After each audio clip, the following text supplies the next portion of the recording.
Hey, hey, welcome back to The Good, the Bad, and the Techy, a podcast all about people that can't speak properly. I'm the VP of Engagement at Gigon, John Collins. And I'm CTO Howard Holton.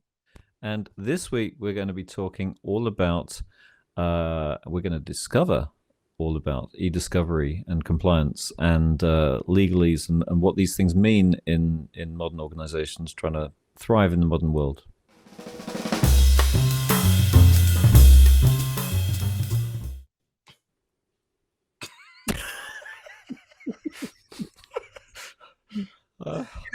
It's too much. I'm starting to get less and less convinced that we will actually get this right ever. But getting it wrong is also kind of fun. I have to be honest. I'm totally good with that. I'm so totally, so totally good with that. Oh boy, I don't think we've ever done an intro straight through with it being just kind of an intro straight through. So I don't think so. I actually think we'd be so shocked if we did that we'd mess it up in some other way. And right, the risks of that are just too horrific to think We'd about. probably both say something like, "Oh, that wasn't right. We're going to start over." It does. It's the old rule of three as well. If you try and get it right, and you try and get it right, and you try and it's just going to go wronger and wronger and wronger. So why Very true. bother? Very true. Our producers just put it up. My make a wish is that we get this right. Anyway, so we're here to talk about specifically e-discovery. And so my understanding of e-discovery largely comes from the old world of content, text-based. Lawyers want to know who wrote what to whom, but it was back in an age when you could mine text to find out who wrote what to whom. And the text all seemed to be in one place, or at least a collatable set of places. But the world has moved on, and so I'm fascinated, and I'm delighted to welcome. I will put that on quickly because Howard, your background started in a lot earlier than most people's backgrounds should start. It's true. In this kind of area. So why don't you give us a bit of a skinny on that? Yeah. So my background with discovery started before they added the E. My dad was a law professor, owned a law office, and one of the things he did under contract was he worked on the RJR Hunts case back in the day. I hope I get all of these details right. We don't prep for these things, and my dad has since passed, so I'm going to do the best I can because I was probably 10 at the time, 8 at the time. But my dad worked on this case, and this was back in the day where everything was paper. Even if at some point the document was on a computer, you printed the document out, manually batched it, and submitted it to the court. So my dad worked on this case, and the attorney filed a discovery order for anything having to do with ketchup or any related property or product, tomatoes or any related property or product. So Right. yes, so the law firm, this is antitrust, right? So this is U.S. government versus RJR, because the U.S. government felt that RJR buying Hunts would create a monopoly. Got it. So the attorneys for RJR said, "Oh, this is fantastic," and they hired every spare set of legal hands they could get, and had them go to every single office. And they literally asked people that worked there, if your purse at your desk currently has a shopping list in it that says anything tomato related, we want your shopping list. If you have anything anywhere, and I mean literally, they had a little sheet of paper that said tomato sauce, tomato paste, you know what I mean? It was just grocery list, and they had 1,000 of them. They filled a 747 and backed up with an 18-wheeler of discovery. Mm-hmm. The next day, the case was dropped. Couldn't get Which through is the a discovery. really interesting take on the notion of content being king. Yes. So fast forward to about 2008, and again, I don't know the dates because I don't actually care enough to look them up. But a company had a fantastic, magnificent, wonderful failure. Movies have been made about it, like The Smartest People in the Room. Company was Enron. Yeah. When Enron failed, there were so many lawsuits, and the corpus of discovery was so large, there was no single discovery practice that could handle it. So Mm, 45 different discovery practices were involved in the Enron case, doing e-discovery hmm and turning data over to the court. Yeah, my 45 different practices. They were so large. my memory of having spoken to someone who was pretty close to the action at Enron, it was the fact that the company deliberately used too much information in order to obfuscate the bad stuff. So they were sending out emails left, right, and center that kind of cluttered to their employees, and he was one of those employees that was Not, receiving all not, these kind not of just back and employees, but forth everybody, and so on. right? So, Their goal was to obfuscate. I mean, that was kind of their whole practice, right? They had a really interesting accounting practice that was effectively, if we produce it, we mark it as sold, and then if we could produce it, we also mark it as sold. mm, It was really interesting. mm, And then had, if I remember correctly, they had shell companies that would buy energy that didn't exist, mm-hmm, right, in order to drive the cost of energy up on the exchange. It's actually really interesting. I do recommend.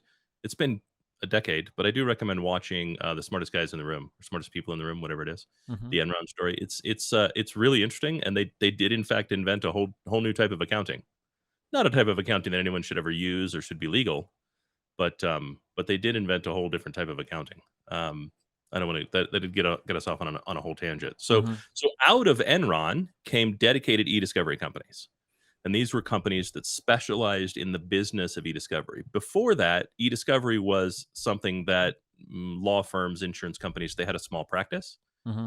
But it was a small practice, right? Their server farm was a bunch of desktops underneath the various desks of people who worked in e-discovery. The tools were relatively immature, right? This was say 2000, again, say 2008, 2000 to 2000 like 11, and I guess Enron was 2003 and 4. Um, so I apologize to our listeners who immediately fact checked me on the timing of Enron. Um, it just feels like everything before COVID. It just feels like it might as well all be the same time, right? So I apologize for that, but with the Enron case being so large and that kind of spinning out people into individual e-discovery companies, the software was just as mature as the industry itself, right? If those things were previously running on desktops underneath desks, there was no reason that would be enterprise software. Mm-hmm. And from about that period to about 2010, we saw a whole bunch of entrants in the service space, right? Companies that were e-discovery companies. I was part of one of them. And then we saw a whole bunch of new kind of software arrive on the scene that was more mature, more modern, more current. I In it, remember one. I can't remember which it was, but it was bought by Iron Mountain. I do remember that when they were I, essentially building their practice. my favorite is the one that got bought by Symantec that nobody used. Ah, bless them. They bought a So lot of companies. they did, but there was a common file format. It's still a common file format, but there was a common file format, which meant everything everybody talked about was in that format. And so, were you to Google e-discovery, that would be the number one keyword that you would run across. But nobody used the software because the software wasn't any good. They were just early and defined the common file format, right? Um, it would be Easy. like buying Lotus Notes because they invented CSV. I'm not sure that they did, but Got it. Yep. right in a time when Office was the number one platform and Excel was the number one platform, right? And they paid $450 million to buy this company that nobody used, and anybody that still had it didn't like it, and we all just kind of laughed our asses off about it. Um, so e-discovery is e-discovery is not one thing. It is a workflow action. And if you want to take a look at what all of the things are, it's worth taking a look at the e-discovery reference model, which is at edrm.net, edrm.net. The e-discovery reference model starts with discovery, which is really a forensic execution, and goes all the way through production. And production is the kind of final, we'll call it evidentiary presentation of the material for use in the courtroom, right? And if it doesn't go to court, there's still no difference between. There's minor differences, but there's no real difference between courtroom use and not courtroom use, right? Um, and so what's interesting is by about 2011, that giant corpus of data from Enron just became everybody's training set because we had so far leapfrogged the training, the data sizes. And in about 2011, 2012, we were still fairly restricted to text-based discovery. Yeah, this is where I'm coming from. Yep. Um, and the challenge started to become the corpus of data was just entirely too large, right? If you think about it, we're looking at, cases that may be 70 years worth of data, 50 years worth of data, right? If you think about cases that you've heard of, like, well, RJR again, right? RJ Reynolds being sued for their role in tobacco and lung cancer, right? That's evidence that spans decades, right? And so that's paper documents all the way through millions or billions of emails. And for those that are data heads on the call, right? This is before we had data sciences, before we had Hadoop. This is before we really even thought of unstructured data and had object stores built to manage it, right? And when you're talking about emails, you're talking about files that are sub 4K, right? Sub 1K in many cases, and billions of them. They How do were the. you Yep. how do you store those, right? Since you're going to store them on a NAS, right? And your minimum cluster size at the time was generally 4K, and most were configured for 32K, right? Think about what that does to your performance. Think about what that does to your storage volumes, your storage sizes. And then keep in mind it's evidence, so it must be retained, right? And what does that look like and what does that do? Right? How do you get Oh, to it? If I've got to recall data from 12 years ago, what do I do? I have a legal order to you to you recover that data. you suddenly reminded me of worm drives, Yeah. and all that. God We blimey. we had many enterprise customers, right? Many corporate customers that had warehouses full of drives, Hmm. right? That they'd have boxes of drives and they'd have a case number written on a case name and number written on the box. God forbid that case ever got recalled because it would happen. For those who remember, in the 90s, there was an antitrust case between Intel and AMD, if you recall, Oh yeah. right?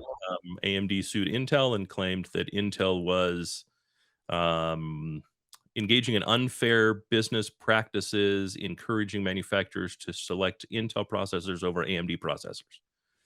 It's effectively what the lawsuit was. That case didn't go away. That case came back in 2010 ish. So all the data had to be rehydrated, right? Hmm. There was a new, I don't remember if they were a co-defendant. It doesn't matter. The details of the case aren't really important, right? What is important to understand is there are multiple sides in e-discovery, right? So there is the corporation that owns the data. You could call that kind of side one. Within their organization, they have their own legal retention requirements, right? All of which vary. Like if you sell mortgages, it's the life of the mortgage plus some amount of time, right? So that might be 31 years as an example. If you sell cars, it's the life of the lease, life of the loan, or 7 years, right? Like there's all kinds of contractual Hmm. law Hmm. that states what your retention must be. Things that don't have a legal retention policy, you still have to define a retention policy internally. Failure to do so, the court does not look kindly upon. As in, if I have no retention policy and yet I delete all emails after a year, I have a problem because the court is going to say, well, you have no policy, so we have no way to know that you didn't just do this in reaction to knowing you had uh, inflammatory data. Put it that way, right? I'm not an attorney, so forgive me if I don't use exactly the right terms. Um, and the court takes a dim view of that, right? Failure to produce evidence that you should have does not. You can't just go, well, Your Honor, we deleted it. Yeah, yeah. No, I Right. remember a case on I can't remember, but it was something to do with a consulting firm. This is going way back, but the consulting firm was unable to get the information required of the court, and that ended up costing them a lot more than the court case would have done. Sure, sure.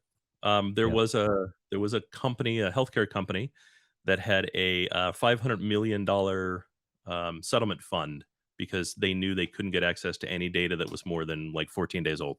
Mm, The mm, rate of data was so high, and their backup system, while it worked, didn't have the ability to give them a quick and rapid restore. They basically couldn't find anything, yeah, and so they just settle every case.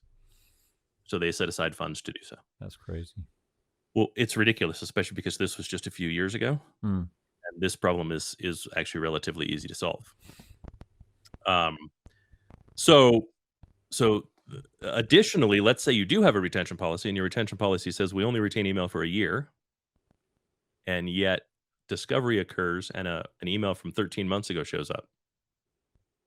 Well, now you have a policy, and yet you've shown on your face that you violate that policy. Therefore, the policy is invalid. You better come up with all the rest of the stuff you say you don't have. Right? So it's really critical that you have a policy and that you enforce said policy and that you confirm that you are enforcing said policy. Right? If retention is a year, then retention is a year, not 13 months, mhm. not some mail is 12 months and some mail is 13 and some is 25. It is 12 months. Right? So that's kind of side one is the corporation, right? The owner of the data.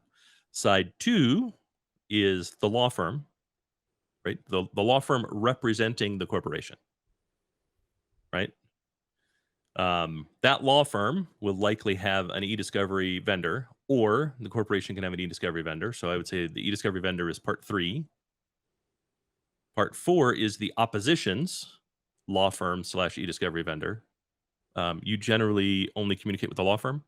If they have an e-discovery vendor, it's behind the law firm, Mhm. right? And then five would be the court itself, right? And it is important to know not everything goes to the court, right? Um, in many cases, the value of discovery is mm, understanding the depth of liability and attempting to settle with the other side before the court gets further involved, if that makes sense, Mhm. Mhm. Yep. right? Yep. And yeah, settling is everything, right? I think settling is somewhere around 85 to 90% of the time. Mm. It works out better for it almost always works out better for all parties when settlement works, right? Court simply takes forever. Um, anyways, and there were a lot of times where the thing we were asked to do was to produce quickly so they could determine the depth of their liability and start having those settlement conversations because e-discovery is an incredibly expensive process, right? One of the things that kind of cost us the most at the time, us being our side, whatever side we happen to be representing, right? But generally, the thing that costs the plaintiff side because they have to do the production, the most is trying to what's called self produce, right? And so doing that kind of forensic data capture, a lot of organizations would try to do that themselves and not do it correctly at all. We talked about semantic a little bit. Most people weren't trained in how to deal with semantics eVault in recovering email messages, and eVault stubs the message in exchange, and then the I remainder remember of the that. message Yep. is eVault. Yep. It's not problematic to recover. This isn't a semantic problem. It's just an end user training problem or end user configuration problem. I can't tell you the number of times the customer would do multiple uh, data deliveries to us where all they gave us was the stubs, which of course just have a generic "this message is in semantic eVault." right? Completely and utterly useless, and it cost them millions of dollars to fix. Millions, right? Huge delays. There's all kinds of charges that go along with it. They're paying legal fees, they're paying e-discovery fees, they're paying their own people to do all of this incorrectly, and there's a ticking clock from the court, right? A discovery order has a limited amount of time to respond. Um, and so it cost millions of dollars to make some of these mistakes over and over and over and over again. Also, keep in mind that if your backup vendor says they do e-discovery, they do not. Right? They may do a piece of the e-discovery process, but they do not do e-discovery. E-discovery is a legal process. They're not a legal firm, right? So be very cautious when you're going through all of this in understanding what is actually meant by that. I guess how much of this still matters? I know that's a kind of blunt, bloody club of a question, but because it's the legally everything's kind of fragmented over the past 5 years. Oh, it's become far worse than it was in 2015, right? In 2015, we were still in 16, we were still predominantly concerned with text-based data. Um, we were having more and more cases that involved video and audio, but the biggest concern was mobile data, right? How do I get to text messages on cell phones, WhatsApp messages? Signal, I think, had just come out, right? So how do we get to some of these messages and systems that are set to expire? Right? It was Yeah. becoming somewhat obnoxious. So yeah, so that's kind of the big challenge, right? Life was easy when all my email was in Exchange. It's not an Exchange anymore. Now it's in the cloud. Right now, there's a layer of abstraction between me and the data. When I look at the data types, right? The data types are also wildly fragmented. I no longer have text only. Now it's just as important that I get all of that mobile data from all of the various mobile devices. Mm-hmm. It's just as important. Now I have all the endpoints, and the endpoints aren't necessarily located in the office, right? We've gone to work from home. Laptops, mobile devices have always been difficult to do e-discovery on, right? In many cases, we would do a forensic capture, which was in some cases a black bag, right? Which means you get a court order to go to an office and image all of the desktops from that office, right? You go with the sheriff, like it is a legal process. It's not, there's nothing illegal about it, but you kind of break and enter. You just do it legally. What do you do now when the laptop is in somebody's home? It might be 2 laptops ago or 3 laptops ago, right? How do you manage that, right? Does the organization have good imaging in place, right? You image all your executives' machines. When there were some studies done, and the average Fortune 100 has like 300 active cases at any given time. And the custodial share is somewhere between 40 and 60%. A custodian is an individual or data repository. So think like the CEO, the CFO, the COO, the head of sales, the head of America sales, the head of product, right? These would be typical custodians. Mm-hmm. Um, and so a custodian is a source of data. And when you're looking at a case, you have 40 to 4,000 custodians, right? And when you look across all of the cases that a particular customer has, you see the same custodians continue to show up again and again and again and again, right? And so again, think of that kind of as the executive team. The executive team is the most likely to be named in a lawsuit because, well, if the CEO is aware of it, it's more valuable than if a single director in one small market was aware of it, right? And so you always swing for the highest title you can get to because it shows that the organization was complicit in the act, and thus the damages will be worse, the liability will be worse, and the value of the lawsuit will be higher. Mm. And so you really need to think about, are you imaging and retaining those images, and should you be imaging and retaining those images, right? What is your data retention for discovery, and what should your data retention for And discovery be? it's not the get out of jail free card, but it's the well, we deleted it because we had to card. There absolutely is, like, our retention policy is set as such. However, do keep in mind, if if what I want is the email or text messages, there's two parties. Those are two-party communications, not Mm. one-party communication, right? So it still doesn't look good if you're like, "Yeah, we have no record of that," and the other side's like, "Oh, here, we have all 175 email messages." Yep. Right? These lawsuits generally don't come without evidence. They come with evidence, right? And so you're also missing, what did the CEO do when they found out this thing happened? Not just did the CEO find out, but did the CEO immediately say, "Hey, this is against our culture. This is against policy. I want this stopped. Let's launch an internal investigation," right? Like, what steps were taken to remediate this action? So it's not just were they aware, but what did they do? And that can be a double-edged sword.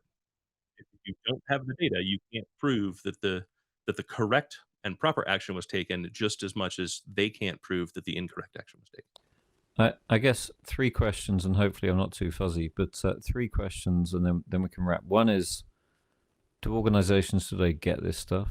Second is, have organizations today solved for this stuff?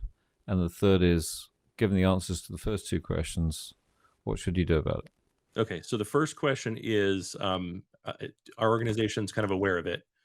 Yes. The second question is, have they solved it? No. And the third question is, what can they do? And the answer to that is,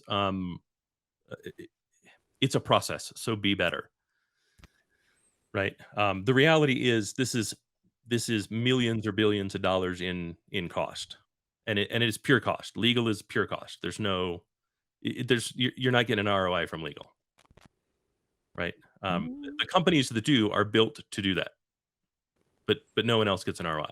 Sure, you may not lose as bad, and there may be some cases you win, but I don't know of anyone. I don't know of any, like, Fortune 2000 company where legal is a net win for them over a decade, right? Sure, you might have one lawsuit, right? You may have an IP lawsuit where you came out ahead, and that offset that year.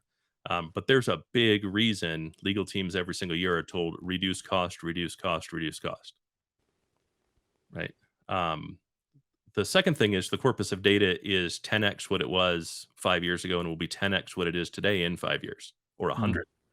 And so the question becomes, how quickly can I get to the information? There's another nuance, and that is, legal must respond to the things that they are aware of that are being done, outside of the legally required ethical boundaries, right? But they only have to respond to things that they are aware of, so they don't really want to be aware of everything. Like, if you look at your legal team today, they're not sitting around playing Tiddlywink.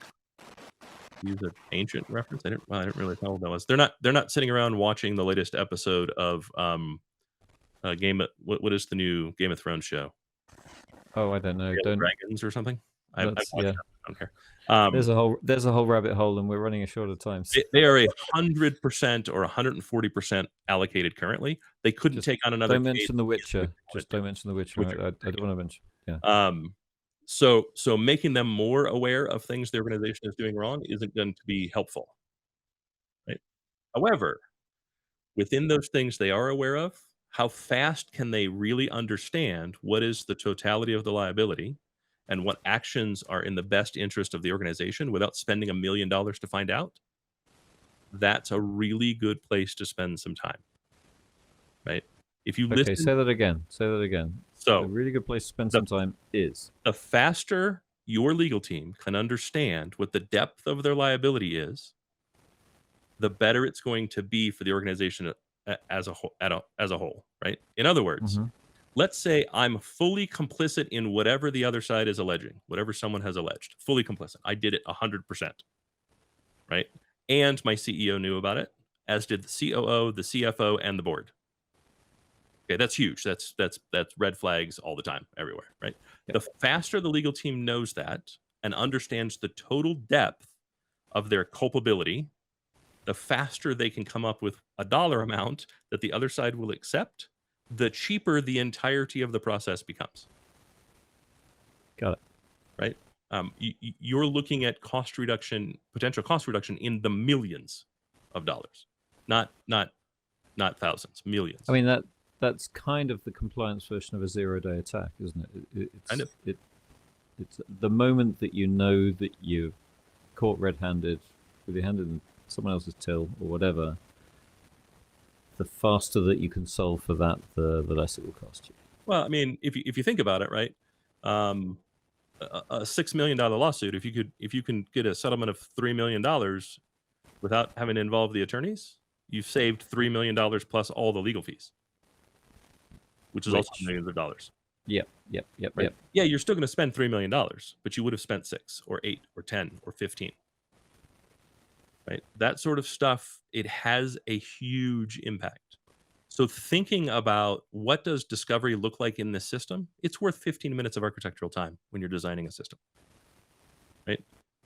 Is data contained within this system that exists only within this system that may be discoverable? And how are we going to handle that? Probably worth taking some time to figure out. I could talk about this for weeks because I find it extremely fascinating, the blend of legal and tech. Hopefully our audience also finds the blend of legal and tech interesting, whether that's compliance, governance, legislation, more discovery. I'm happy to tell stories. I won't name names, but I'm happy to tell. I've got some great stories from my discovery days. Happy to tell stories and kind of talk about my thoughts on the subject.